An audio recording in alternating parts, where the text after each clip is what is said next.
بیٹی اللہ نے دی ہے تو بیٹا ہو جائے، بیٹا ہونا چاہیے، اور بالکل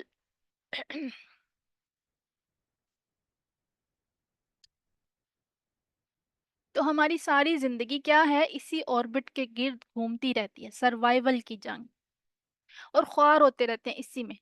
اسی پہ اللہ تعالیٰ کیا فرماتے ہیں، ضعف الطالب والمطلوب، کہ کمزور کی طلب نے تمہیں کمزور بنا دیا۔ سبحان اللہ، ہاؤ بیوٹیفل اسٹیٹمنٹ، کہ کمزور کی طلب نے تمہیں کمزور بنا دیا ہے۔ تم جس کی خواہش رکھتے ہو وہ اٹس سیلف ویک ہے، فرجائل ہے، کمزور ہے، تم اس کی طلب کر کے اپنے آپ کو اور ویک بنا رہے ہو۔ اور یہ ساری چیزیں کیا ہیں، یہ ساری چیزیں الضعف الطالب والمطلوب، بیوٹیفل۔ اللہ سبحانہ تعالیٰ نے ہماری جو نفسیات ہے نا، اور ہماری جو ہم جس سراب کے پیچھے بھاگ رہے ہیں نا، سراب کو جانتے ہیں؟ کبھی آپ دھوپ میں گاڑی میں جا رہے ہوں، اور موٹر وے پہ یا ہائی وے پہ جا رہے ہوں، اور آپ اپنی گاڑی میں ڈرائیو کریں یا چلیں بیٹھے ہوئے ہیں، ویسے آپ کو دور سڑک پہ لگ رہا ہوتا ہے جیسے پانی ہے، ٹھیک ہے، صحیح تپتی دھوپ ہے اور آپ کو لگ رہا ہوتا ہے پانی ہے۔ کسی نے ایکسپیرینس کیا ہے خود، مطلب اپنی ان سر کی آنکھوں سے ایکسپیرینس کیا؟ یس، آپ کو دور سے لگ رہا ہوتا ہے پانی ہے، اور آپ حیران ہوتے ہیں، مطلب اوپر اتنی کڑی دھوپ ہے، یہاں پانی کیا کسی نے گرایا ہوگا؟ لیکن جیسے ہی آپ جاتے ہیں وہاں پانی نہیں ہوتا۔ تو بالکل یہی معاملہ ہے ہمارا، کہ ہم بھی کیا ہے، اس سراب کے پیچھے بھاگ رہے ہیں، کہ جس نے نہ ہمیں کمپلیٹ حاصل ہونا ہے، اور نہ ہم اس سے جان چھڑوا پا رہے ہیں اپنی۔ اللہ سبحانہ تعالیٰ ہمیں ان ساری چیزوں سے ہٹا کے اپنا بنانا چاہ رہے ہیں، لیکن ہم ہیں کہ ہم ان چیزوں کے پیچھے بھاگ رہے ہیں۔ تو ضعف الطالب والمطلوب، کمزور کی طلب نے تمہیں کمزور بنا دیا، نہ راتوں کی نیندیں حرام ہے، دن کا چین حرام ہے، ان سب جنگوں کے پیچھے، ان سب بیٹلز اور فائٹس کے پیچھے۔ اب سوال کیا ہے، اب اگر یہ ساری جنگیں نہیں لڑنی تو پھر کرنا کیا ہے؟ اگر ہمیں سروائیول کی جنگ نہیں لڑنی تو کرنا کیا ہے؟ دیکھیں، رب کا نام لینا ضرورت کے لیے، اور رب کا نام لینا محبت کے لیے، دونوں میں فرق ہے۔ ہم رب کا نام کب لیتے ہیں؟ جب ہماری اپنی ضرورت ہوتی ہے۔ ہم نماز پڑھ رہے ہوتے ہیں نا، اور دل میں یہ خیال ہوتا ہے کہ اچھا، نماز کے بعد میں میری فلاں ضرورت کے لیے دعا کروں گی، اس لیے پہلے چلو نماز پڑھ لیتی ہوں، پھر اس کے بعد مجھے اپنی ضرورت کے لیے دعا بھی تو کرنی ہے نا۔ تو نام اللہ کا لینا ضرورت کے لیے، رب کا نام لینا ضرورت کے لیے، اور رب کا نام لینا محبت کے لیے، ہیوج ڈفرنس بٹوین۔ ہمارے ہاں اکثریت رب کے ناموں کو، یا پھر اللہ سبحانہ تعالیٰ کے نام، کیونکہ یہ دیکھیں آ، اس سورۃ الفاتحہ میں نا ہمیں ملٹیپل نیمز مل رہے ہیں، تو ان نیمز کا یا ان ناموں کا صحیح عقیدہ ہونا، یا صحیح یوز ہم نے کہاں کرنا ہے، ہماری لائف میں، ہمارے ایمان پہ، ہمارے عقیدے پہ اس کا امپیکٹ کیسا ہونا چاہیے، یہ جاننا بہت ضروری ہے۔ کیونکہ ہمارے یہاں اکثریت ان ناموں کو کیسے یوز کرتی ہے، کیا یوز کرتی ہے، یہ نام اتنی دفعہ پڑھ لو شفا مل جائے گی، تمہارے فاقے دور ہو جائیں گے، فلاں نام تم اتنی دفعہ پڑھ لو رزق کی کمی دور ہو جائے گی، مشکل آسان ہو جائے گی، جاب مل جائے گی۔ مطلب آپ یوٹیوب بھی کھولتے ہیں، تھم نیل اس طرح کے ہوتے ہیں کہ انسان کہتا ہے کہ اللہ ہدایت دے، اور ہم، اور اس ویڈیو کے نیچے کتنے لائکس آئے ہوئے ہوتے ہیں، کوئی بھی اوپر تھم نیل آپ بڑا تھرلنگ سا ڈال دیں، اور لکھتے ہیں یہ اللہ کے نام آپ اتنی دفعہ پڑھیں تو آپ کی پسند کی شادی ہو جائے گی، ٹھیک ہے، آپ کو جاب مل جائے گی، آپ کی ہر پریشانی دور ہو جائے گی، اور آپ فوراً سے کلک کرتے ہیں، اچھا یہ تو بڑا سستا فارمولہ ہے، اس کو کرتے ہیں، کیا ضرورت ہے 5 وقت نماز پڑھنے کی، کیا ضرورت ہے تہجد میں جاگنے کی، کیا ضرورت ہے اتنی ٹکرے مارنے کی، بس یہ سستا فارمولہ ہے، سستا سا نسخہ ہے، کرتے ہیں اور بس سائڈ پہ ہو جاتے ہیں۔ اور یہ ہماری سروائیول کی جنگ ہے، کیونکہ ہم سروائیو کر رہے ہیں، یہاں پہ سروائیول کی جنگ لڑ رہے ہیں، اور جہاں ہمیں ایسا نسخہ ملتا ہے ہم گر پڑتے ہیں اس کے اوپر، کہ ہمارے مسئلے کا حل ہے اس میں، چلو جی پھر تو یہ کرنا ہی چاہیے۔ اللہ سبحانہ و تعالیٰ نے اللہ کے یہ خوبصورت پیارے پیارے جو نام ہیں نا، اللہ نے ان کو کہا ہے کہ ان کے ذریعے مجھے ان کے ذریعے پکارو، فدعوہ بہا، ان کے ذریعے مجھ سے دعا کرو۔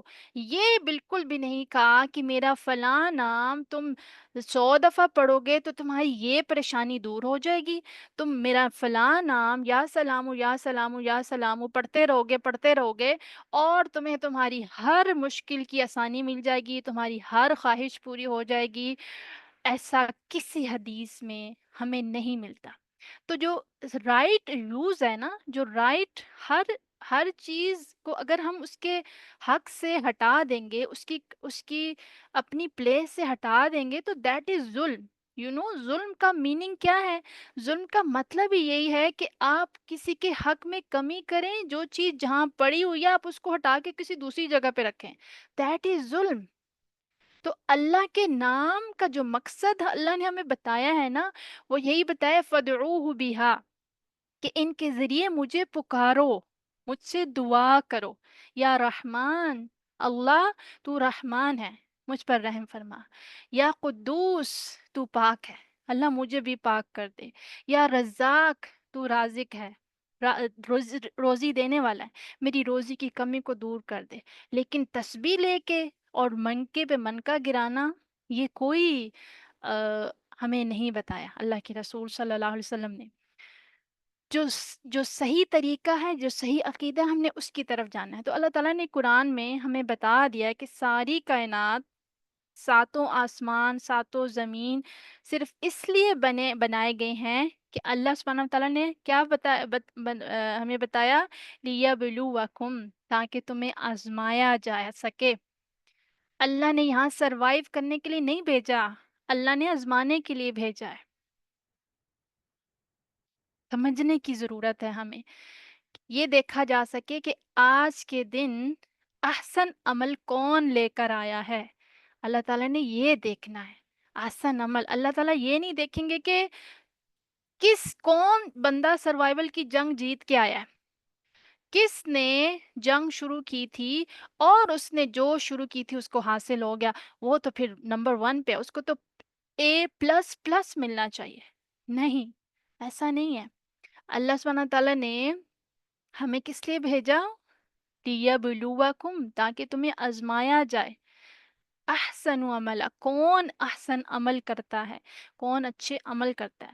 تو یہ نہیں کہا گیا کہ گھر کس کا بہترین ہے، جاب کس نے بہترین کی، اور جو اس کا خواب تھا وہ اس کا پورا ہو گیا، کتنی اس نے محنت کی اس خواب کو پورا کرنے میں۔ یہ سب کچھ نہیں پوچھا جائے۔ یہ دنیا کے کرائٹیریاز ہو سکتے ہیں کسی کی کامیابی اور ناکامی کو جانچنے کے، اللہ کا یہ کرائٹیریا بالکل نہیں ہے۔ اللہ تو یہ دیکھتے ہیں کہ کس نے احسن عمل کیے، کس نے کانشیسنس کے لیول پہ زندگی گزاری، نہ کہ سروائیول کے لیول پہ زندگی گزاری، نہ کہ دنیا کے پیچھے بھاگ بھاگ کے۔ تو وہ رب جو ہمیں ہماری کوششوں کے مطابق پرکھے گا، وہ رب جو ہر ایک کو ایک ہی لائن میں کھڑا نہیں کرے گا، بلکہ اس کی سٹرگل دیکھے گا، اس کی قربانیوں کو، اس کی سیکریفائزز کو دیکھے گا۔ وہ دنیا کی نظر میں بھلے ناکام ہو، کسی کھاتے میں نہ آتا ہو، کسی کے منہ پہ اس کا نام نہ ہو، وہ دنیا میں جتنا ویک، فرجائل، کمزور، ضعیف انسان ہو، اللہ کی نظر میں کیسا ہے یہ رب جانتا ہے، یہ اللہ کو معلوم ہے۔ تو بات کا جو سمیٹتے ہوئے کنکلوژن کیا ہے کہ رب کسے کہتے ہیں؟ رب وہ ہے کہ جس کا دیا ہوا امتحان پاس کرنے کے لیے ہم اس دنیا میں آئے ہیں، جس کا وعدہ ہم کر کے آئے ہیں۔ کہاں پہ؟ الست بربکم، ہم وہاں پہ یہ وعدہ کر کے آئے ہیں۔ اللہ سبحانہ تعالیٰ نے ہماری روحوں کو جب پیدا کیا تھا نا، تو پوچھا تھا ہم سے، سب سے اوتھ لیا تھا، میری اور آپ سب کی روحیں اس کے اندر موجود تھیں، اور اللہ نے کیا پوچھا تھا؟ الست بربکم، کئی دفعہ ہم یہ عہد پڑھ بھی چکے ہیں، پتہ بھی ہے ہمیں، لیکن یاد کتنا رہتا ہے ہمیں؟ اللہ تعالیٰ نے یہ نہیں پوچھا تھا اس عہد میں، اس اوت میں بھی، الست بخالقکم بخالقکم، کہ میں تمہارا کیا خالق ہوں؟ نہیں، اللہ نے کیا پوچھا تھا؟ الست بربکم، کیا میں تمہارا رب ہوں؟ کیونکہ ہم سب کو پتا ہے کہ خالق اللہ ہی ہے۔ ایک ہندو سے بھی پوچھیں نا، ایک نان مسلم سے بھی پوچھیں، تو وہ بھی کہے گا کہ اللہ نے ہمیں بنایا ہے، اللہ نے پیدا کیا ہے۔ رب کیوں کہا؟ کیونکہ ہم اس کے ساتھ اوروں کو بھی رب بنا لیتے ہیں۔ اس دنیا میں بھی، اس دنیا میں اللہ سبحانہ و تعالیٰ نے ہمیں بھیجا ہے تو الست بربکم کے اوتھ کے ساتھ بھیجا ہے، کہ دنیا میں جا کے بھول نہ جانا، وہاں پھر مجھے رب مانا ہے تو پھر وہاں پہ بھی مجھے ہی رب ماننا، چھوٹے چھوٹے خداؤں کو رب نہ بنا لینا۔ اب اب یہ بات ہونا تو ہم کہتے ہیں ہم تو بتوں کی پوجا نہیں کر رہے، یہ تو ہو رہی ہے نان مسلمز کی بات جو بتوں کی پوجا کرتے ہیں، کہ ہمارے بھی چھوٹے چھوٹے خدا ہوتے ہیں، ہماری بھی خواہشیں جو ہوتی ہیں نا، کبھی کبھی ہم ان کا گلا نہ گھونٹیں تو یہ بہت بڑے بت بن جاتے ہیں پھر ایک وقت کے ساتھ۔ اور یہ ہر ایک کی زندگی کا ایکسپیرینس ہوگا، میں ایسے ہوا میں نہیں بات کر رہی۔ ہمارے اندر جو بھی خواہش اٹھتی ہے اور وہ خواہش اس دنیا سے ریلیٹڈ ہوتی ہے، اگر ہم اس خواہش کا کلا کما نہیں کرتے آن دا ٹائم، تو وہ ایک دن دیو ہیکل آئیڈل بن جاتی ہے ہمارے سامنے، ایک بڑا بت بن جاتی ہے جس کو گرانا انتہائی مشکل ہو جاتا ہے ہمارے لیے۔ تو اس لیے ہمیں بڑا ماڈریٹ وے میں زندگی گزارنے کی ضرورت ہے، اپنی خواہشات پہ قابو پانے کی اشد ضرورت ہے۔ اللہ نے جو ہمارے حق میں لکھا ہے نا، جو ہماری قسمت میں لکھا ہے، اللہ ہمیں عطا کر دیں گے، ہمیں اس پہ یقین ہونا چاہیے۔ ہمیں اس خواہش کے پیچھے اپنا آپ گھلانا نہیں چاہیے، کیونکہ اس سے تو پھر اللہ کی حق تلفی کر رہے ہیں نا ہم اللہ سبحانہ و تعالیٰ کو ٹاپ پرائورٹی پہ رکھنے کے بجائے ہم اپنی اس خواہش کو ٹاپ پہ رکھ رہے ہیں، ٹھیک ہے؟ تو ہم کیا کرتے ہیں اس دنیا میں آ کے؟ کبھی ہمارے رب والدین ہوتے ہیں، کبھی شوہر، کبھی اولاد، کبھی کوئی دوست، کبھی پیسہ، کبھی مال، کبھی جاب، کبھی گاڑی، سوسائٹی، ٹھیک ہے؟ اور اسی تگدو میں ہم کیا کر دیتے ہیں؟ ہم ساری زندگی گزارتے رہتے ہیں، کسی نہ کسی کو اپنا ہم نے بت بنایا ہوتا ہے۔ اب ہر ایک کو خود پتا ہے کہ اس وقت میری زندگی میں بت کیا ہے میرا۔ اللہ نے کہا تھا، اللہ نے پوچھا تھا الست بربکم، اور ہم سب نے کہا تھا بلا شہدنا، ہم گواہ ہیں کہ آپ ہی ہمارے رب ہیں۔ پھر یہاں آ کے اس کے اپوزٹ کرنا، کیا یہ ناانصافی نہیں ہے؟ یہ اپنے اس اوت کے ساتھ ظلم نہیں ہے جو ہم کر کے آئے ہیں اللہ سبحانہ تعالیٰ سے؟ کیونکہ قبر میں بھی دیکھیں سوال کیا ہونا ہے، قبر میں بھی سوال ہوگا، من ربکم، من ربکم، تمہارا رب کون تھا؟ یہ نہیں کہا کہ تمہارا اللہ کون تھا، تمہارا خالق کون تھا، تمہارا رب کون ہے، تمہارا رب کون ہے؟ اب دیکھیں جب قبر میں یہ سوال ہوگا نا، تو یہ میموری کا ٹیسٹ نہیں ہے۔ ہم کہتے ہیں کس کو نہیں پتا، اللہ ہی رب ہے ہمارا، میں تو بڑی آسانی سے جواب دے دوں گی، من ربکم، یہ کون سا؟ یہ تو چھوٹے بچے کو بھی پتا ہے، 3 ایئر کے بچے سے بھی پوچھیں کہ ہمیں کس نے بنایا تو اللہ نے بنایا۔ یہ میموری کا ٹیسٹ نہیں ہے، اس کا جواب قبر میں وہی دے سکے گا جس نے رب کے تقاضوں کے مطابق زندگی گزاری ہوگی، وہی کہہ سکے گا کہ میرا رب اللہ ہے۔ اللہ کو رب ماننے کے تقاضے کیا ہیں؟ تقاضے کیا ہیں؟ اللہ کو رب ماننے کے تقاضے جب ہم پورے کرتے ہیں نا، تو پھر ہماری میں اور انا اور ایگو اور آئی می مائی سیلف کہیں نہیں ہوتا، کہیں نہیں ہوتا، پھر رب ہی ہوتا ہے میری زندگی میں بھی میرے 24/7 آورز میں بھی، میری عبادتوں میں بھی، میرے خیالات میں بھی، میری سوچوں میں بھی، میرے دل میں بھی، میرے دماغ میں بھی، میرے ایکشن میں بھی، ہر جگہ پھر رب ہی رب ہوتا ہے. پھر میری میں نہیں ہوتی وہاں پہ، میری مرضی نہیں ہوتی وہاں پہ. اللہ سبحانہ و تعالیٰ نے اس آیت میں جو ہمیں بہترین خوبصورت تعلیم دی ہے ابھی تک، صرف میں اس کو جو ہے وہ یعنی رب کے جو تقاضے ہیں رب ہونے کے، جو ہم نے رب کو رب مانا، میں نے اس کے اوپر تھوڑی سی بات کی ہے. اب ذرا توحید ربوبیت کے پوائنٹ آف ویو سے میں بات کرتی ہوں، پھر اس کے بعد انشاءاللہ ہم آیت نمبر 2 پہ چلیں گے. اچھا، ہم نے پڑھا کہ رب پالنے والا ہے، تربیت کرنے والا. کس کے لیے؟ تمام جہان کے لیے، ٹھیک ہے، تمام عالموں کے لیے. اب یہاں پہ دو باتیں واضح ہو گئیں کہ اللہ رب العزت ہر قسم کی حمد کا مستحق ہے. کیوں؟ کیوں؟ اس لیے کہ وہ اللہ ہے. پہلی بات تو یہ ہو گئی، الحمد للہ. دو باتیں، پہلی بات میں سے یعنی کہ دو باتوں میں سے پہلی بات کیا کہ اللہ رب العزت ہر قسم کی حمد کا مستحق ہے. اس لیے کیوں؟ اس لیے کہ وہ اللہ ہے. تو یہ ہوگی توحید الوہیت. آج ہم دو طرح کی توحیدیں پڑھیں گے. ایک ہے توحید الوہیت، ٹھیک ہے، الہ ہونا، معبود ہونا، ایک عبادت کے لائق، سجدے کے لائق، رکوع کے لائق، قیام کے لائق، عقیدت کے لائق، نظر و نیاز کے لائق، منتوں کے لائق، ہر قسم کی عبادت کے لائق کون ہے؟ اللہ. کیوں؟ اس لیے کہ وہ ہر قسم کی حمد کا مستحق ہے. اگر عبادت کا کوئی جز کسی اور کو ہم دیں گے، ٹھیک ہے، یہ جو پہلا عقیدہ ہے، پہلی جو توحید ابھی ہم نے ڈسکس کی ہے کہ رب کو الہ ماننا،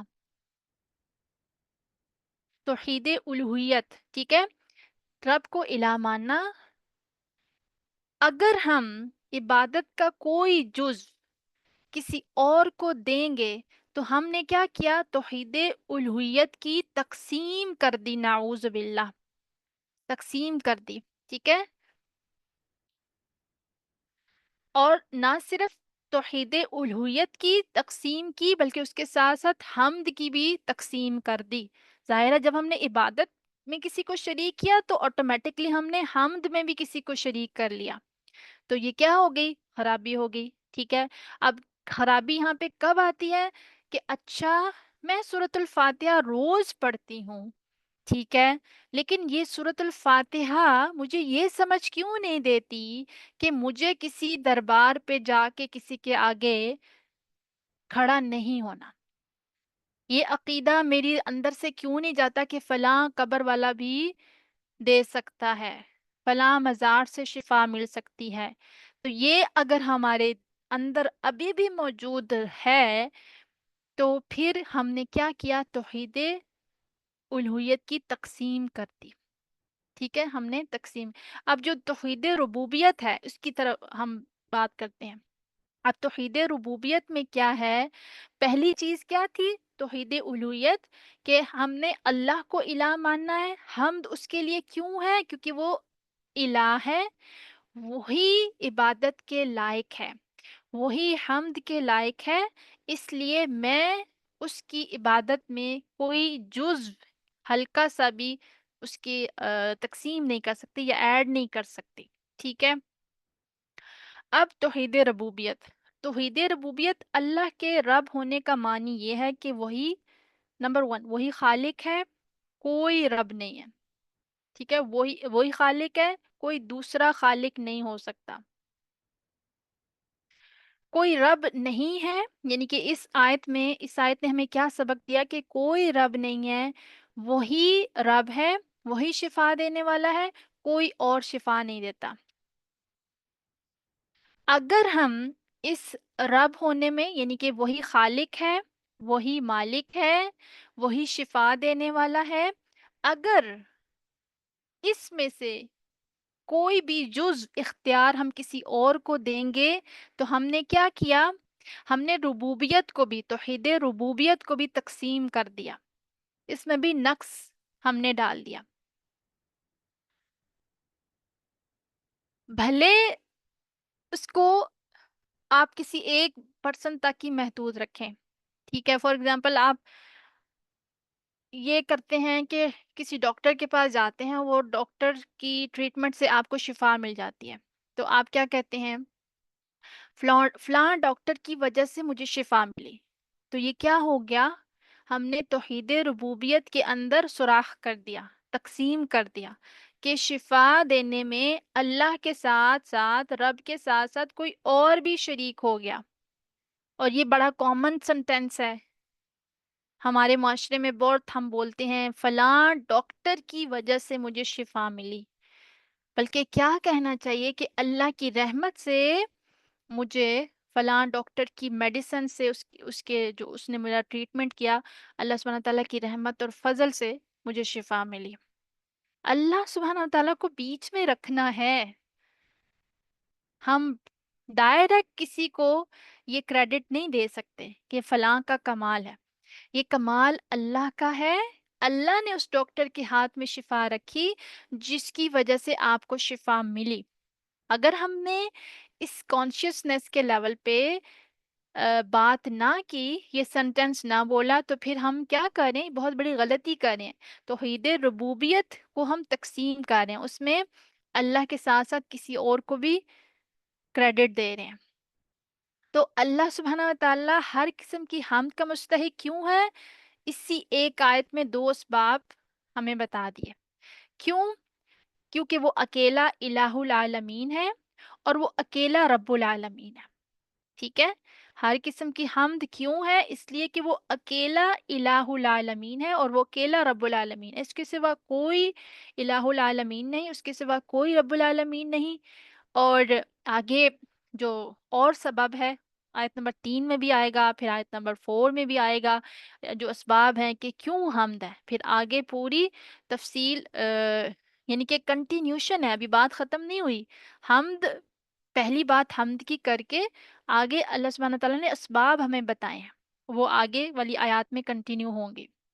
تو یہاں پہ بات کیا ہوئی، کیا پتہ چلی کہ یہ دو سبق تو ہمیں یہاں پہ مل گئے، دو لیسن، کہ ہم ساری اللہ کے لیے کیوں ہے؟ کیونکہ وہ الہ العالمین ہے، تمام جہانوں کا الہ ہے، اور وہ رب العالمین ہے، تمام جہانوں کا رب ہے.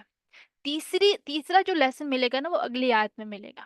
ٹھیک ہے، اللہ سبحانہ تعالیٰ کی جو صفات ہیں، رحمان ہے، وہ رحیم ہے.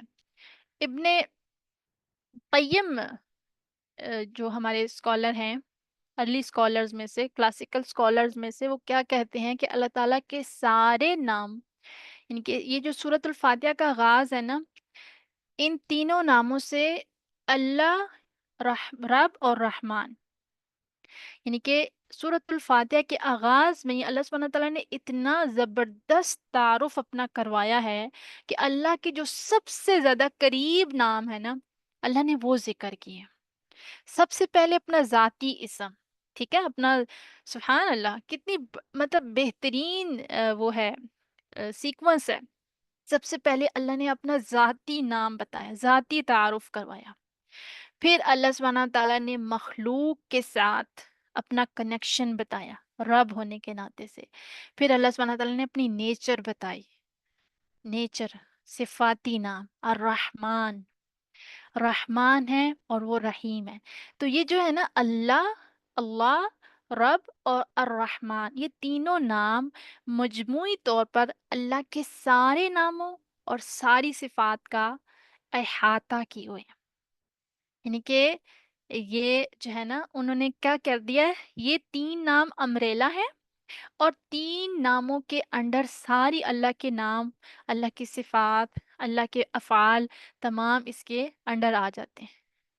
جو اللہ کے باقی نام ہیں، اس کے علاوہ اور بھی بہت سارے نام ہیں جو ہمیں قرآن و حدیث میں ملتے ہیں. اس کے علاوہ بھی اور بھی بہت سے نام ہیں جن کا تعلق اللہ سے ہے. اور کچھ ایسے نام ہیں جن کا تعلق اللہ سے ہے، یعنی معبود ہونے سے ہے. کچھ نام وہ ہیں جن کا تعلق رب ہونے سے ہے، یعنی توحید ربوبیت کے اعتبار سے. اور کچھ نام وہ ہیں جن کا تعلق الرحمن سے ہے. الرحمن کا معنی اللہ اور بندے کا تعلق آپس میں رابطہ، ٹھیک ہے؟ الرحمن کا معنی اللہ اور بندے کا آپس میں جو رابطہ ہے، اللہ کا رزاق ہونا، رازق ہونا، بندے کو روزی دینا، اس کی رحمت، یعنی کہ اس کی رحمت کس کے اندر ہے؟ رحمان کے اندر، بندے کو ہدایت دیتا ہے، اس کی رحمانیت کیا ہے؟ بندے کو ہدایت دیتا ہے، بندے کو صحت دیتا ہے، اور یہ ساری صفات اس کے ان تین نام کے اندر اللہ سبحانہ تعالیٰ کی تمام صفات، تمام نام، اسما، اس مجموعی طور پر اس کے اندر جمع ہو جاتے ہیں۔ سبحان اللہ، یہ ابن قیم کا قول ہے، جو کہ بہت ہی خوبصورت طریقے سے انہوں نے ڈسکرائب کیا۔ اب ان تین ناموں کی وجہ سے نا سورۃ الفاتحہ کو ام القرآن جو کہا جاتا ہے نا، اس کی جامعیت میں اور وسعت میں اور اضافہ ہو گیا۔ اللہ رب العالمین، ٹھیک ہے؟ رب العالمین اللہ، اور رب العالمین یعنی کہ الحمد للہ، اور رب العالمین الہ العالمین، اور رب العالمین، یہ، اور پھر آگے جو اگلا نام آ رہا ہے وہ انشاءاللہ ہم پڑھیں گے ابھی۔ تو ان تینوں ناموں نے مل کے اور زیادہ اسٹرانگ امپیکٹ چھوڑا ہے سورۃ الفاتحہ کے اندر، جو کہ ہمیں سمجھنے سے ہم قاصر تھے، اور اسٹل ابھی بھی ہیں۔ ہماری عقلیں بہت چھوٹی ہیں، ہماری سمجھدانی بہت چھوٹی ہے، ہمارے عقل میں وہی بات سما سکتی ہے جتنی جتنی کی کیپیسٹی ہے۔ لیکن اس سے زیادہ اب یہ نہیں کہ جتنی بات بتائی جا رہی ہے نا اللہ سبحانہ تعالیٰ کے الہ ہونے میں، رب ہونے میں، رحمان ہونے میں، اب اتنی ہی وسعت ہے، اس سے کہیں زیادہ وسعت ہے جو ہماری عقلیں نہیں اس کو کیری کر سکتی۔ تو تو تمام جہانوں کا رب ہونے کی اس کے تین حصے ہو گئے، ٹھیک ہے؟ اللہ تعالیٰ اکیلا تمام جہانوں کا خالق ہے، اور اللہ سبحانہ تعالیٰ قرآن میں کیا فرما رہے ہیں؟ خلق کل شعین فقدرہ تقدیرا، کہ ہر شے پیدا کی بہترین اندازے کے ساتھ، اور اللہ سبحانہ تعالیٰ کہہ رہے ہیں حل من خالق غیر اللہ، اللہ کے سوا کوئی اور خالق ہے؟ کوئی نہیں، کوئی ہو ہی نہیں سکتا۔ تو رب العالمین ہونے کا معنی جو ہمیں سمجھ آیا، ایک یہ کہ ایک اللہ تمام جہانوں کا خالق ہے، جب وہ خالق ہے تو خالق ہی معبود ہوتا ہے، کیونکہ اللہ سبحانہ تعالیٰ قرآن میں پوچھ رہے ہیں افمن یخلق کمن لا یخلق، جب پیدا کرنے والا پیدا نہ کیا پیدا کرنے والا اور نہ پیدا کرنے والا ایک جیسا ہو سکتا ہے؟ قطعاً نہیں، نہیں ہو سکتا۔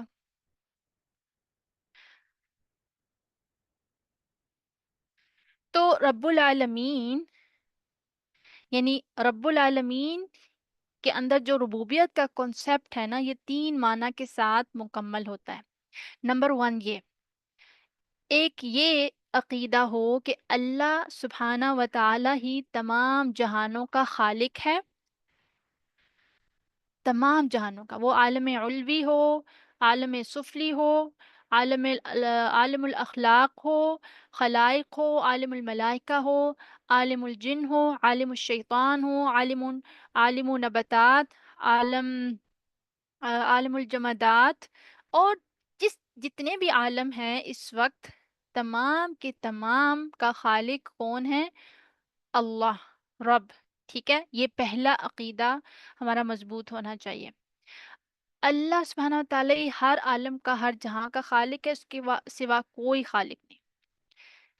قرآن میں اللہ سبحانہ تعالیٰ کیا فرماتے ہیں؟ یا ایہا الناس ضرب مثلا فاستمعوا لہ، لوگوں ایک مثال اللہ سبحانہ تعالیٰ بیان فرما رہا ہے، سنو اس کو۔ اور کیا مثال ہے؟ ان الذین تدعون من دون اللہ لن یخلقوا الذباب ولو اجتمعوا، جب تم جن کو اللہ کے سوا پکارتے ہو نا، وہ سارے معبودان باطلہ جو ہیں، مشرق کے ہوں، مغرب کے ہوں، شمال کے ہوں، جنوب کے ہوں، اوپر کے ہوں، نیچے کے ہوں، زمین کے ہوں، زمین کے اندر سے ہوں، زمین کے باہر کے ہوں، سب کو تم کیا کرو؟ جمع کر لو، اکٹھا کر لو، ٹھیک ہے؟ اور ایک مکھی مطلب یہ سارے جمع ہو جائیں اور ان کو کہا جائے ایک مکھی بناؤ، تو وہ ایک مکھی بھی نہیں بنا سکتے۔ اور کتنے کتنی صدیاں گزر چکی ہیں، ابھی تک یہ چیلنج موجود ہے، ابھی تک یہ چیلنج موجود ہے۔ کتنی ترقی ہو چکی ہے، لوگ چاند پہ پہنچ گئے ہیں اور ستاروں تک پہنچ گئے ہیں، اور خلا کو لوگوں نے ڈسکور کر لیا ہے، ایٹم بم بنا لیا ہے، کیا کچھ نہیں بنا لیا، کیا کچھ انویشن نہیں ہوگی، لیکن یہ چیلنج سٹل اپنی جگہ موجود ہے۔ یہ چیلنج آج تک کوئی پورا نہیں کر سکا کہ ایک مکھی بھی کوئی نہیں بنا سکا۔ تو پہلا عقیدہ کیا ہے کہ اللہ ہی رب ہے، اس کے سوا کوئی خالق نہیں ہے۔ نمبر 2 پہ کیا ہے؟ اللہ تعالیٰ ہی مالک ہے، اس کے سوا کوئی مالک نہیں ہے۔ اللہ سبحانہ و تعالیٰ نے اپنے ام، اللہ سبحانہ تعالیٰ نے اس خلق کو، ایسی اپنی اس کائنات کو پیدا کر کے چھوڑ نہیں دیا، اپنی مخلوق کو پیدا کر کے چھوڑ نہیں دیا، بلکہ اس خلق کا پورا مالک ہے۔ یہ ساری خلائق، یہ مخلوق اس کی مملوک ہے۔ اللہ اکیلا مالک ہے اور کوئی مالک نہیں ہے۔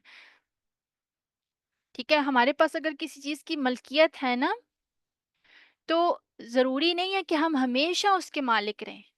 جیسے ہی ہماری آنکھ بند ہوتی ہے، ہم اس کو ڈسون، یعنی کہ وہ تو پیچھے وارثوں کا ہو جاتا ہے، ہمارا تو نہیں رہتا۔ لیکن اللہ سبحانہ و تعالی ہمیشہ سے مالک تھا، ہے اور مالک رہے گا۔ اس کی ملکیت میں کسی بھی ٹائم ڈس آرڈر نہیں آتا۔ ٹھیک ہے، تو اللہ سبحانہ و تعالیٰ قرآن میں کیا فرماتے ہیں کہ اللہ ہر چیز کا مالک کیوں ہے؟ کیونکہ ہر چیز کا خالق اللہ ہے، کوئی خالق نہیں ہے۔ مالک بھی وہی ہے، خالق بھی وہی ہے، کوئی خالق نہیں ہے۔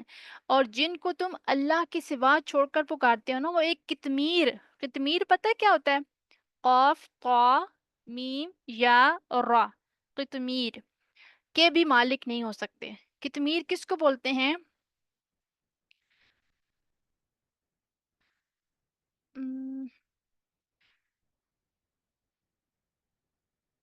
اسکرین کو پلیز مت یوز کریں، اس کے اوپر ایک سیکنڈ میں ذرا اس کو ریموو کر دوں۔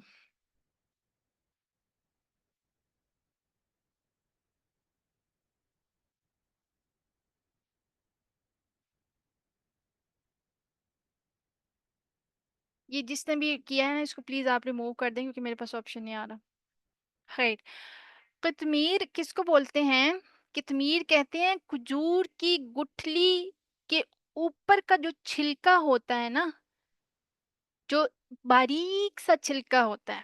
کبھی آپ نے ایگزامن کیا؟ ابھی بھی میرے سامنے کھجور کی ایک کیونکہ کلاس سے پہلے میں نے اس کو کیا تھا، کھائی ہے کھجور، تو بالکل میرے سامنے میں ایک اپنی آنکھوں سے دیکھ سکتی ہوں کہ بالکل باریک سی جھلی ہے کہ ہاتھ لگانے سے وہ یعنی کہ یا تو کٹھی ہو رہی ہے، تو یا اس کے اندر سوراخ ہو رہا ہے، یعنی کہ بالکل جس کا کوئی ویلیو نہیں ہے۔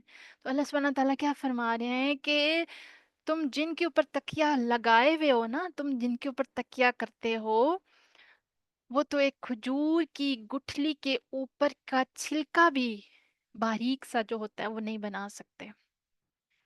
سبحان اللہ، ضعف الطالب والمطلوب، یہاں پہ بھی وہی مثال۔ اللہ رب العزت کی ہر شے اللہ نے جو بنائی ہے نا، یہ اس کے رب ہونے کا نشان دے رہی ہے، سائن ہے۔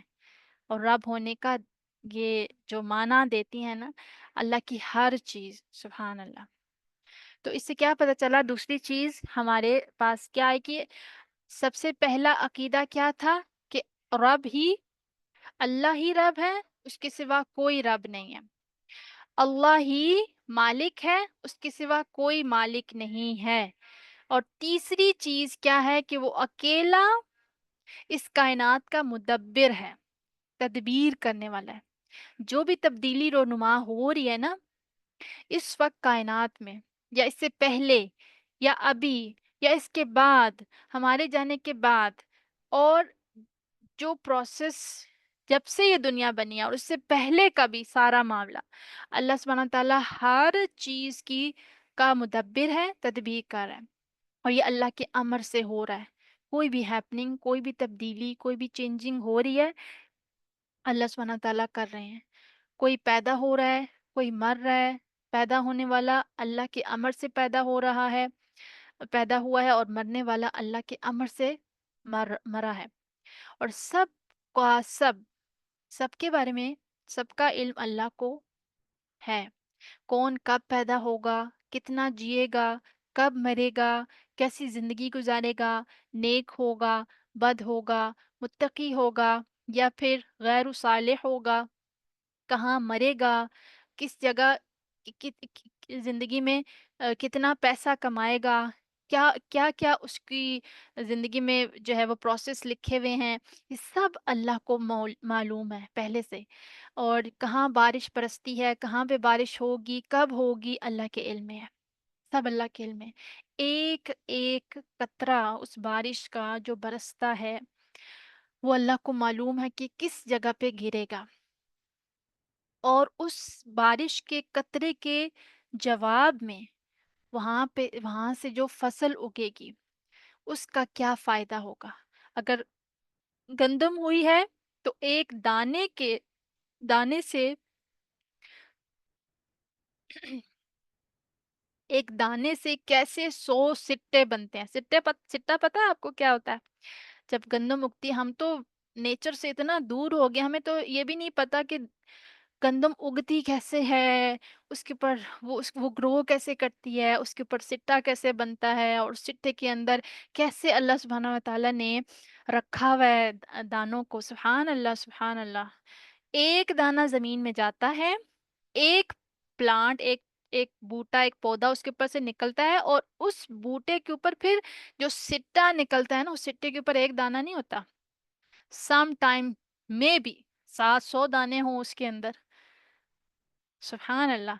تو یہ کون کر رہا ہے؟ سب یہ سب اللہ کر رہا ہے۔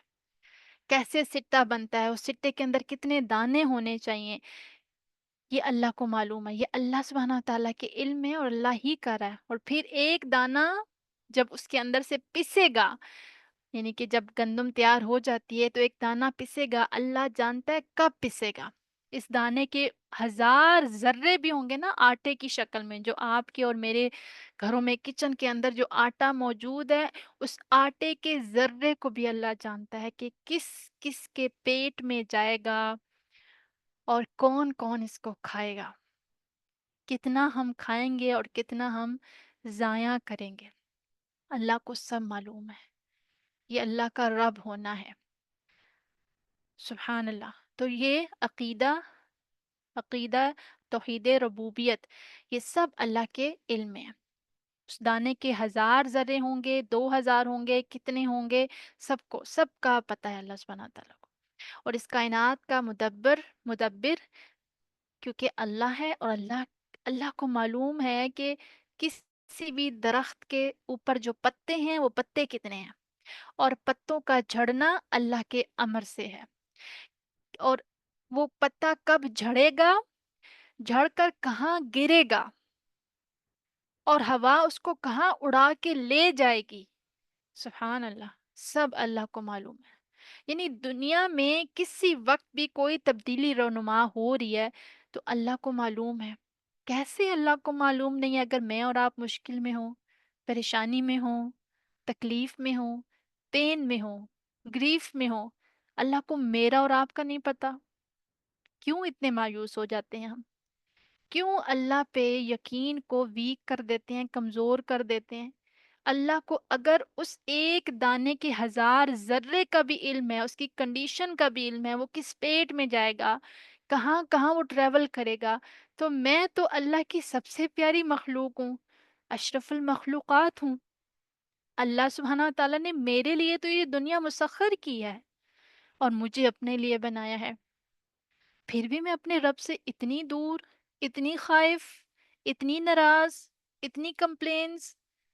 ہمیں سب پتہ ہوتا ہے، لیکن جب مشکل میں ہوتے ہیں نا، ہم ایسے سوال کرتے ہیں۔ ہمیں سوچنا چاہیے، کیا ہمارا اللہ پہ یقین نہیں ہے؟ پھر کیا ہمارا یقین متزلزل ہے؟ کیونکہ یقین تو یقین ہوتا ہے، وہ مشکل میں ہو آسانی میں ہو، یقین اپنی جگہ سے ہلتا نہیں ہے، وہ تو اٹل ہوتا ہے، وہ تو پہاڑوں کی طرح مضبوطی ہوتی ہے اس کے اندر۔ ایسا تو نہیں ہوتا جب جب اچھا تھا، حالات بھی اور سب کچھ میرے حق میں جا رہا تھا، تو مجھے اللہ پہ بڑا پیار آ رہا تھا، اور مجھے اپنا رب بڑا میرے قریب لگ رہا تھا۔ جیسے ہی کوئی مشکل آئی، کیوں یا اللہ میں ہی کیوں؟ باقی سب تو اپنی زندگی بڑی انجوائے کر رہے ہیں، لائف بڑی اچھی چل رہی ہے ان کی، میں ہی کیوں؟ نہیں، آپ ہی اس لیے کیونکہ آپ اللہ کے زیادہ قریب ہیں۔ جن کو اللہ نے چھوڑ رکھا ہے دنیا کی عیش و عشرت میں، وہ زیادہ خطرے میں ہیں، وہ زیادہ نقصان میں ہیں، کیونکہ اللہ سبحانہ و تعالیٰ نے ان کو ڈھیل دے رکھی ہے، ان کی رسی دراز کیے ہوئے ہے۔ لیکن میں اس وقت کسی بھی طرح کی آزمائش میں ہوں، تو میں بنسبت ان لوگوں کے جن کو اللہ نے ڈھیل دے رکھی ہے، رسی دراز کی ہوئی ہے، میں ان کے بنسبت اللہ کے زیادہ قریب ہوں، میں اللہ کی نظر میں ہوں۔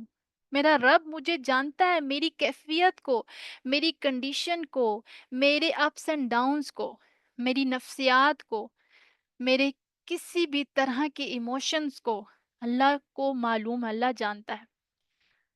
اللہ اکیلا نہیں چھوڑتا، اللہ آزماتا ہے۔ جب آپ دین کا نام لیتے ہیں نا، جس نے کہا کہ میرا رب اللہ ہے، تو پھر کیا وہ آزمایا نہیں جائے گا؟ وہ آزمایا جائے گا، آزمائش ہوگی اس کے لیے، کیونکہ اللہ سبحانہ تعالیٰ پرکھتے ہیں نا، ٹھوک بجا کے دیکھتے ہیں۔ ایسے تھوڑی کسی بھی چیز کو اللہ تعالیٰ اپنے لیے مختص کر لیتے ہیں۔ خلیل اللہ، اللہ کا بیسٹ فرینڈ بننا کوئی اتنا آسان نہیں ہے۔ ابراہیم علیہ السلام کو جو خلیل اللہ کا لقب ملا ہے، بیسٹ فرینڈ کا لقب ملا ہے، ان کی زندگی کا کامن سنٹینس کیا تھا؟ کسی کو پتہ ہے کیا تھا؟ اسلم تو۔ انہوں نے کیا کہا تھا؟ اسلم تو۔ Each and every point of each and every phase of life انہوں نے کیا کہا؟ اسلم تو یا اللہ، اسلم تو، میں نے اپنا آپ سبمٹ کر دیا۔ اللہ نے کہا اپنے بیٹے کے گلے پہ چھری چلاؤ۔ یہ بولنا شاید اتنا آسان ہو، لیکن اس کو کرنا اتنا آسان نہیں ہے۔ لیکن انہوں نے کہا اسلم تو، اور جب جب آزمائے گئے، اللہ کی آزمائش میں پورا اترے۔ سب سے زیادہ ٹیسٹ اور ٹرائلز جس نبی پہ آئے ہیں، وہ انہی پہ آئے ہیں، اور وہ اپنے پیاروں سے آزمائے گئے ہیں، اپنے قریب کے لوگوں سے آزمائے گئے ہیں، سب سے پہلے باپ کے ذریعے، والد کے ذریعے آزمائے گئے، لیکن کہیں متزلزل نظر نہیں آئے، کہیں کہیں بھی، کہیں ایسا نہیں چون چڑھا نہیں، نہیں یا اللہ چلیں وہ پچھلا والا ٹیسٹ تو میں نے پاس کر لیا تھا، اب تھوڑی سی رعایت دے دیں، اب تھوڑی سی فیور دے دیں۔ نہیں، جب ہم رب کو رب مان لیتے ہیں نا، رب کو رب کہہ دیا، تو پھر چون چڑھا کیسے؟ پھر آئیں بائیں شائیں کیوں؟ پھر سوال کیوں؟ پھر سوال تو بنتے ہی نہیں ہے۔ سوال جہاں آئے وہاں میرے ایمان میں کمزوری ہے، میری سمجھ اور میری انڈرسٹینڈنگ میں کمی ہے، اللہ کی رحمت میں، اللہ کے رب ہونے میں کمی نہیں ہے۔ میں نے سمجھا ہی نہیں اسے، میں نے اس کا رب ہونا جانا ہی نہیں۔ پرابلم یہاں پہ ہے، کیونکہ میرے رب نے میری زندگی کے لیے جو فیصلہ کیا ہے نا، وہ عین حق ہے، وہ عین حق ہے، اس کی چوائس بیسٹ، اس کا انتخاب بیسٹ۔ میں اپنے لیے جو چوائس کروں گی نا، وہ میں وقتی طور پہ دیکھوں گی، ہاں یہ مجھے اچھا لگ رہا ہے، ہاں دیکھنے میں بہت زبردست لگ رہا ہے، ہاں یہ چیز میرے لیے، لیکن ہو سکتا ہے مجھے اچھی نظر آنے والی چیز اللہ کی نظر میں میرے حق میں وہ اچھی نہ ہو۔ اسی لیے تو قرآن میں بھی اللہ سبحانہ تعالیٰ نے بڑا کلیئرلی بتا دیا نا، کہ ہو سکتا ہے کہ تمہارے نفس پہ کوئی چیز بھاری ہو اور وہ تمہارے حق میں اچھی ہو، تمہیں ایک چیز ناپسند ہو لیکن حقیقت میں وہ تمہارے لیے اچھی ہو، اور تم ایک چیز پسند کرتے ہو لیکن وہ اچھی نہ ہو تمہارے لیے۔ وہ تمہارے حق میں اچھی نہ ثابت ہو، تو ہمیں اپنی چوائسیز کے بجائے اگر اللہ کو اپنا بنا لینا چاہیے، اللہ کو اپنا بہترین گائیڈنر، اور اللہ سبحانہ تعالیٰ کو اپنا رہنما اگر بنا لیں کہ اللہ سبحانہ تعالیٰ کی جو چوائسیز میری لائف کے لیے ہوں گی، مجھے اس اس پہ پورا 100% ٹرسٹ ہے کہ میرا رب میرے لیے جو بھی فیصلہ کرے گا وہ بہتر نہیں، بہترین ہوگا، بہترین ہوگا۔ تو ہمیں مایوس نہیں ہونا۔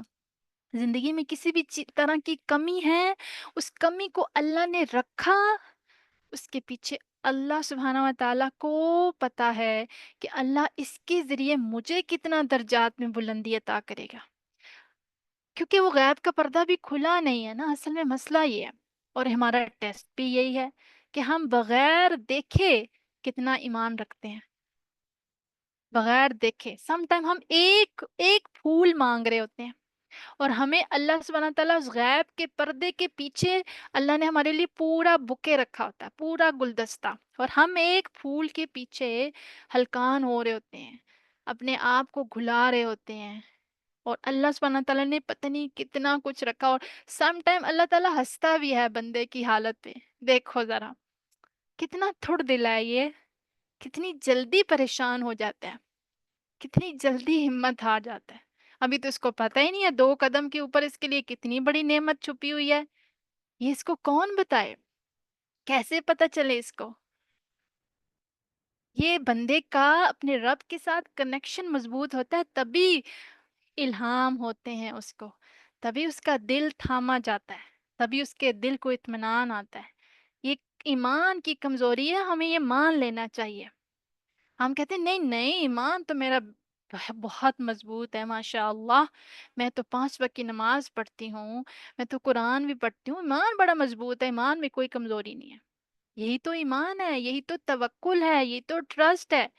پھر ہر تھوڑے ٹائم بعد ہم کیوں سوالات کرنے لگ جاتے ہیں، کمپلینس کرنے لگ جاتے ہیں، پریشان ہو جاتے ہیں؟ پریشان ہونا بری بات نہیں ہے، ٹھیک ہے، پریشان رہنا یہ پرابلمیٹک ہے یہ چیز، کیونکہ مومن جو ہوتا ہے نا، مایوس، مومن مایوس ہوتا ہے، لیکن مایوس رہنا مومن کی شان نہیں ہے، مومن کی شان نہیں ہے یہ۔ تو اس لیے ہم اپنے رب کو پہچانیں، رب کی ربوبیت کو پہچانیں کہ ہمارا رب کتنا مہربان ہے۔ جب حضرت موسیٰ علیہ السلام کو فرعون کے دربار میں جب یعنی کہ وہ پیش ہوئے تھے، تو فرعون نے یعنی کہ موسیٰ علیہ السلام نے جب اپنے رب کا تعارف کروایا تھا، بڑا خوبصورت تعارف کروایا تھا، اور فرعون کیونکہ اس سے پہلے اپنے آپ کو رب سمجھتا تھا نا، تو وہ بڑا حیران ہوا کہ یہ تم کس رب کی بات کر رہے ہو؟ تو اس نے کیا کہا کہ اپنے رب کا ذرا تعارف تو کرواؤ کہ رب العالمین کیا ہے؟ تو موسیٰ علیہ السلام نے کیا کہا کہ کیونکہ سب سے پہلے انہوں نے اپنا جو تعارف کروایا تھا، انٹروڈکشن کروایا تھا، انہوں نے کیا کہا تھا کہ میں رب العالمین کا رسول ہوں۔ تو اس نے پھر سوال کیا کہ یہ رب العالمین کیا ہے، کیونکہ وہ خود اپنے آپ کو سمجھتا تھا کہ میں رب ہوں۔ موسیٰ علیہ السلام کے پہلے جواب پر انہوں نے نا یعنی کہ تین جواب دیے تھے موسیٰ علیہ السلام نے۔ پہلا جواب کیا دیا تھا؟ پہلا جواب جب دیا، فرعون کی کمر وہیں ٹوٹ گئی تھی، لیکن ظاہر ہے تکبر بہت تھا، ہٹ دھرمی بہت تھی، تو مانا نہیں، لیکن کمر اس کی ٹوٹ گئی تھی وہیں پہ، بولتی وہیں بند ہو گئی تھی۔ اور جواب کیا دیا تھا کہ اس نے جب پوچھا نا رب العالمین کون ہے، تو موسیٰ علیہ السلام نے کیا فرمایا؟ رب السماوات والارض، وہ آسمانوں اور زمینوں کا رب ہے۔ فرعون یہاں پہ کیا ہو گیا؟ بالکل لاجواب ہو چکا تھا۔ کیوں؟ اب وہ یہ بھی نہیں کہہ سکتا تھا کہ میں رب ہوں، کیونکہ موسیٰ علیہ السلام نے کیونکہ اس میں بات واضح ہے نا، موسیٰ علیہ السلام اگر یہ بات وہ کہتا کہ میں رب ہوں، تو ظاہرہ موسیٰ علیہ السلام کی طرف سے یہ ہوتا، یا پھر جو سینس ایک بنتی ہے کہ اچھا تم تو آج کی پیدائش ہو نا، ہوں میرا رب رب السماوات والارض ہے، جب سے آسمان بنے ہیں، جب سے زمین بنی ہے تب سے وہ رب ہے، تو اس دور کی پیداوار ہے، جب تو نہیں تھا، ہم 100 سال پہلے، 50 سال پہلے، تیرے پیدا ہونے سے پہلے، تب کون رب تھا؟ کیونکہ آسمان و زمین تو تب بھی تھے، وہ کس نے پیدا کیے پھر؟ تو کیسا دعوے دار ہے کہ میں زمین و آسمان کا یعنی کہ میں رب ہوں، تو پھر تو رب کیسے ہو سکتا ہے؟ رب تو وہ ہے جو آسمان اور زمین کا پالنے والا ہے، تو اس دور کی پیداوار ہے، تو نہ تو 50 سال پہلے تھا، یا چلے 100 سال پہلے تو نہیں تھا، تو پھر موسیٰ علیہ السلام نے فرعون کو سمجھانا چاہتے تھے سمجھانا، کہ اس کو سمجھ آ جائے کہ تم اور تمہارا پورا یہ دربار جو ہے وہ کس کو رب مان رہے ہو؟ تو فرعون نے آگے موسیٰ علیہ السلام کے جواب میں کوئی ویلڈ بات کرنے کے بجائے اس نے کیا کہا؟ اپنے درباریوں کو مخاطب ہو کے کیا کہتا ہے؟ الا تستمعوا، سنو ذرا یہ کیا کہہ رہا ہے؟ کوئی دلیل نہیں، کوئی برہان نہیں، کوئی ویلڈ بات نہیں، کوئی کچھ نہیں، بس اتنا کہا الا تستمعوا، کیا تم سنتے ہو؟ دیکھو ذرا یہ کیا کہہ رہا ہے۔ دوسرا پھر جو تعارف موسیٰ علیہ السلام نے کروایا، کیا کروایا؟ ربکم و رب آبائکم، کہ وہ رب وہ ہے جو تمہارا رب ہے اور تمہارے باپ دادوں کا بھی رب ہے۔ سبحان اللہ، تمہارے باپ دادوں کا رب، تیرے باپ دادوں کا رب کون ہے؟ تو پھر بتا، تو کل کی پیداوار ہے، تو کل کی پیدائش ہے۔ اور پھر دوسرے اس وار کے بعد فرعون کی کمر کمپلیٹلی ٹوٹ چکی تھی ان دلائل کی وجہ سے۔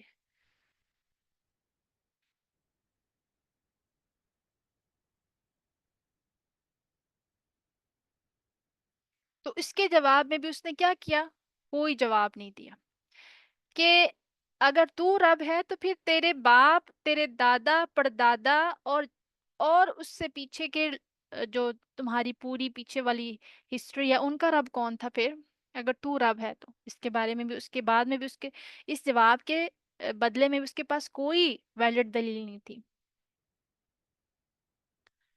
اور کیا کہتا ہے جب اس سے کچھ اور نہیں بن پڑا تو وہ کیا کہتا ہے؟ رسولکم الذی ارسل الیکم لمجنون، ارسل الیکم لمجنون، کہ تمہاری طرف جو رسول بھیجا گیا ہے نا یہ کچھ دیوانہ لگتا ہے، اور ہمیشہ سے ایسا ہی ہوتا ہے، کیونکہ کفار کے پاس، نان مسلمز کے پاس کوئی ویلڈ بات نہیں ہوتی، تو وہ بس الزام تراشی اور اسی طرح کی جو ہے نا وہ تھکی ہوئی اور نان ویلڈ باتوں کا سہارا لیتے ہیں۔ اور کیا کہتا ہے؟ یہ جو تمہارا رسول ہے نا لگتا ہے کہ پاگل ہو گیا ہے، دیوانہ ہو گیا ہے، اور کوئی دلیل نہیں تھی اس بات کے علاوہ۔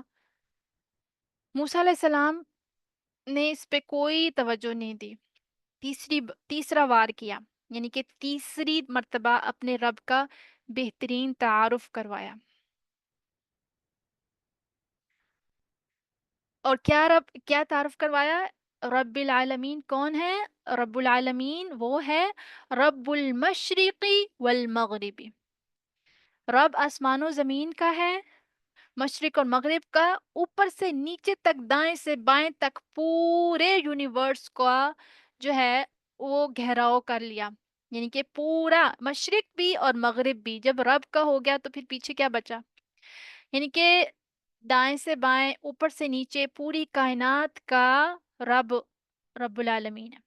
وہ تمہارا رب بھی ہے، تمہارے آباء و اجداد کا رب ہے، آسمان و زمین کا بھی رب ہے، مشرق اور مغرب کا بھی رب ہے، اور جو کچھ اس کے بیچ میں ہے سب کا رب اللہ ہے۔ کوئی جواب نہیں، کوئی جواب نہیں دیا۔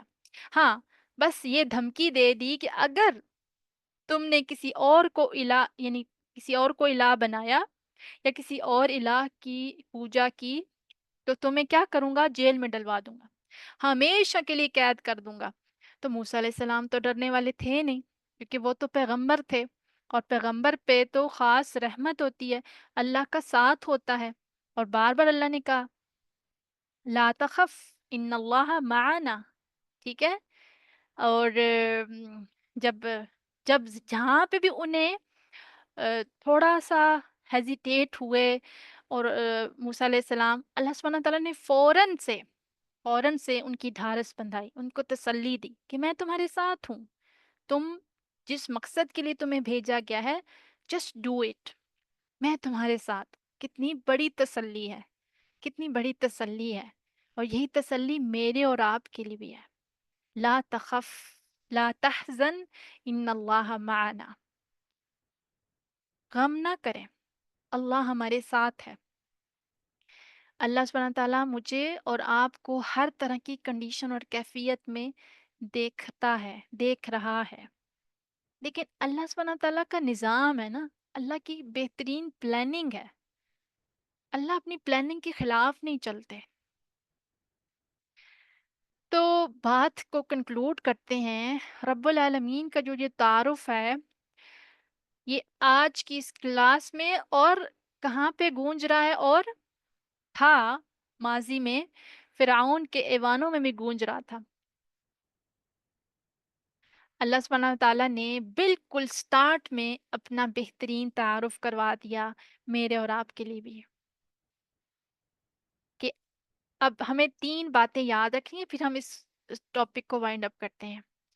نمبر 1، اللہ الہ ہے، وہی معبود ہے، عبادت کے لائق ہے، اور وہ ہر قسم کی حمد کا مستحق ہے، ٹھیک ہے؟ اللہ الہ ہے، وہی معبود ہے، یعنی عبادت کے لائق ہے، اور وہی ہر قسم کی حمد کا مستحق ہے۔ یہ 3 میجر میسیجز یا سبق یا عقیدے سے ریلیٹڈ جو پوائنٹ ہے، یہ ہم یاد رکھیں گے انشاءاللہ۔ اس کے ساتھ ہی اس ٹاپک کو ہم یہاں پہ وائنڈ اپ کرتے ہیں۔ سورۃ الفاتحہ کی پہلی آیت ہم نے آلموسٹ اپنی کیپیسٹی میں رہتے ہوئے اللہ سبحانہ تعالیٰ کی دی ہوئی توفیق سے ہم نے اس کو کور کرنے کی کوشش کی، although ہم پھر بھی حق نہیں ادا کر پائے اس کا، لیکن جو ہم سے ہو سکا ہے، اللہ سبحانہ تعالیٰ سے بھرپور امید رکھتے ہیں، دعا ہے اللہ سبحانہ تعالیٰ اس کو قبول فرما لے، اور اللہ ہم سے راضی ہو جائیں اس کے ذریعے، اور اس کو ہمارے لیے دنیا اور آخرت میں دونوں میں، یعنی کہ کے لیے ہمارے لیے بھلائی کا سبب بنائے، اور بہترین توشہ آخرت بنائے۔ اللہ سبحانہ تعالیٰ اس کو ہمارے لیے بہترین گواہی بنائے انشاءاللہ۔ چلیں اب ہم اپنا اگلا ٹاپک شروع کرتے ہیں۔